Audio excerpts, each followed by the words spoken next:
আজকের মানববন্ধনের সম্মানিত সভাপতি, উপস্থিত প্রিন্ট মিডিয়া, ইলেকট্রিক মিডিয়া সহ বিভিন্ন সংস্থার সমস্ত মানুষকে জানাচ্ছি অভিনন্দন। আপনারা আমাদের সাথে একাত্মতা প্রকাশ করার জন্য। প্রিয় উপস্থিতি, আপনারা জানেন গত কিছুদিন আগে আমাদের প্রিয় রাবার লক্ষ্মীপুরের সম্প্রদায়, লক্ষ্মীপুরের সম্প্রদায় আপনারা যদি জানেন যে বাংলাদেশের সম্পদ, জীবনের জলীয় সম্পদ নয়, উনি বাংলাদেশের প্রত্যেকটি মানুষের অন্তরের মানুষ করার জন্য আমরা তীব্র প্রতিবাদ জানাই। প্রিয় উপস্থিতি, একজন কাজী ইব্রাহিম যুগে যুগে জন্ম নেয় না, একজন কাজী ইব্রাহিম শতবর্ষী জন্ম নেয়। এই আলেমদেরকে যদি আমরা যদি বদল না করি, এই জমিনে এরকম আলেম জন্ম নেবে না। প্রিয় উপস্থিতি, একজন কাজী ইব্রাহিম শত শত আলেম উস্তাদ, উনি শত মক্তব আছে, আপনার খবর নিয়ে রাখেন। প্রিয় দেশবাসীর পক্ষে লক্ষ্মীপুরের পক্ষ থেকে প্রিয় দেশবাসীর কাছে আপনারা জানাচ্ছি, যিনি এই বিখ্যাত সংগ্রাম করেছেন তাকে যেন আইনের আওতায় এনে দৃষ্টান্তমূলক শাস্তি দিয়ে দেওয়া হয়। কারণ সরকারের দোষরা বিভিন্ন বিষয়ে বিভিন্ন জায়গায় সকলের মতো তাকিয়ে আছে এই দেশকে অনার বিশৃঙ্খলা করার জন্য। ছাত্রী সচেতনের পরে আমরা এটা হতে দেব না। আপনাকে একবার এই দেশে সরকারের কোনো দোষর এই দেশে থাকতে পারবে না ইনশাআল্লাহ। আমি আমার বক্তব্য শেষ করলাম। আসসালামু আলাইকুম ওয়া রাহমাতুল্লাহ। ধন্যবাদ। আমাদের আজকের এই মানববন্ধনের সাথে বক্তব্য ঘোষণা করার জন্য কাজী ইব্রাহিম সাহেবের গান তার জন্মভূমি বশিরপুর থেকে এসেছে বশিরপুর দারুল ইসলাম একাডেমি শিক্ষক জনাব মিজানুর রহমান। মিজানুর রহমান ভাইকে সংক্ষেপে একটু কথা বলার জন্য অনুরোধ করছি। সম্মানিত উপস্থিতি, সংক্ষিপ্ত ঢাকাস্থ বশিরপুরবাসী, প্রিয় দেশবাসী, আমরা অত্যন্ত পরিত্যক্ত, অত্যন্ত আতঙ্ক বোধ করছি এবং আমরা দুঃখিত, ক্ষুব্ধ। আমাদের প্রান্তীয় বশিরপুরের আমাদের মুফতি কাজী ইব্রাহিম সাহেবের উপর যে ন্যাক্কারজনক আক্রমণ করা হয়েছে, আমরা এর তীব্র প্রতিবাদ জানাই, ধিক্কার জানাই। সারা দেশের একজন অনেক বড় মূল্যবান সম্পদ মুফতি কাজী ইব্রাহিম সাহেবের উপরে পরবর্তীত সন্ত্রাসী আক্রমণের প্রতিবাদ জানিয়ে এর আশু দৃষ্টান্তমূলক শাস্তি কামনা করে আমার বক্তব্য সম্পন্ন করছি। সবাইকে ধন্যবাদ। আসসালামু আলাইকুম। ধন্যবাদ। এই পর্যায়ে বক্তব্য রাখছেন কাজী ইব্রাহিমের জন্মভূমি লক্ষ্মীপুর জেলার বিশিষ্ট ব্যক্তি, বাংলাদেশ সাংবাদিক ইউনিয়নের সদস্য, বিশিষ্ট সমাজকর্মী জনাব আবু ইউসুফ। আবু ইউসুফ তাকে আমরা বক্তব্য রাখার জন্য অনুরোধ করছি।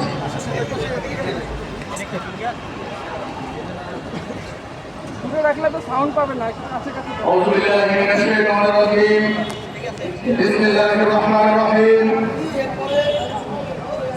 লক্ষ্মীপুর জেলা কর্তৃক আয়োজিত ভারতের উপমহাদেশের শ্রেষ্ঠ আলেম ওস্তাদুল মুহাদ্দিসিন জনাব ডক্টর কাজী ইব্রাহিম সাহেবের উপর খান আখতারুজ্জামান কর্তৃক বৈশাখী হামলার প্রতিবাদে আজকের এই বিক্ষোভ, আজকের এই মানববন্ধনের সংগ্রামী সভাপতি উপস্থিত মানববন্ধনে আগত সম্মানিত নেতৃবৃন্দ, উপস্থিত সাংবাদিক বন্ধুগণ, আইন শৃঙ্খলায় নিয়োজিত কর্মরত ব্যক্তিবৃন্দ, আসসালামু আলাইকুম ওয়া রাহমাতুল্লাহি ওয়া বারাকাতুহু। প্রিয় দেশবাসী, আমরা লক্ষ্য করেছি যখনই রাষ্ট্রের প্রয়োজনে রাষ্ট্রকে রক্ষা করার জন্য কেউ কোনো ভূমিকা রাখার সিদ্ধান্ত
জন্য, নতুবা তৌহিদি জনতা যেভাবে মাঠে নামতেছে, তৌহিদি জনতা ঐক্যবদ্ধ হলে এই খান আখতারুজ্জামানকে কোথাও খুঁজে পাওয়া যাবে না।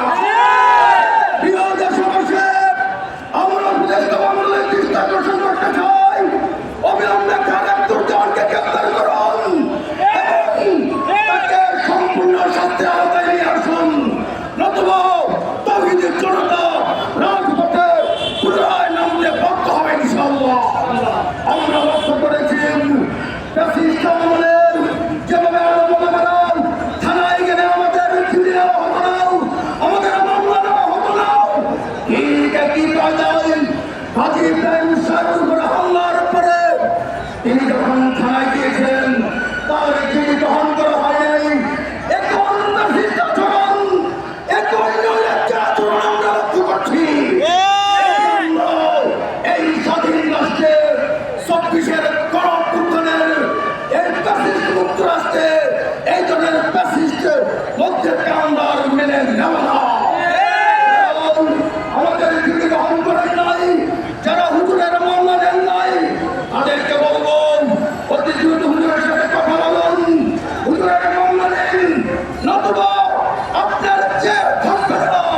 ৫ই আগস্টের পূর্বে আপনি কোথায় ছিলেন তা আমরা তদন্ত করে দেখতে বাধ্য হব।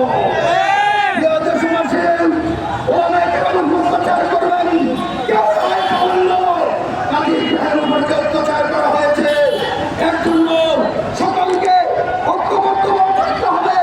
এরকম কোনো অন্যায় অত্যাচার করে ওলামায়ে কেরাম উপর যেন না হয়। আসুন দল মত নির্বিশেষে ওলামায়ে কেরামদেরকে ভালো রাখার জন্য, ওলামায়ে কেরামকে সত্যি রাখার জন্য, এদেশের মানুষ ভালো রাখার জন্য, এদের শান্তি ব্যবস্থা করার জন্য ওলামায়ে কেরামের হাতকে শক্তিশালী করি, কাজী ইব্রাহিমের হাতকে শক্তিশালী করে আমরা আমাদের আজকে যে ঘোষণা করা, আজকে যে কর্মসূচি চলমান রয়েছে, যতক্ষণ পর্যন্ত খান আখতারুজ্জামানের বিচার